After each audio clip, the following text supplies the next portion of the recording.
maawa kay Luna? Bakit naman ako maaawa kay Luna? Eh, hindi ko naman siya kilala. Sa'yo ko mas dapat maawa kasi kapag kinuha ka ng mga engkanto, lagot ka. Nay, kaya ko naman po labanan mo yung mga engkanto eh.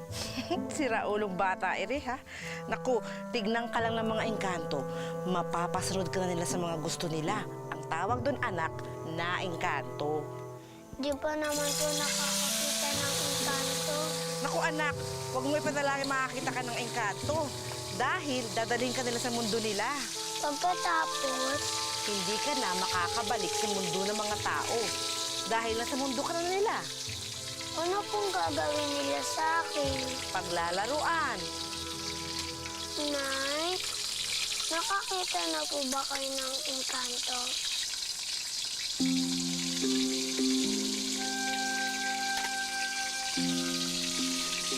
Oo anak, nung bata pa ako, nung kinuha nilang itay ko.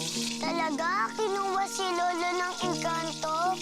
Oo anak, pero walang naniwala sa akin.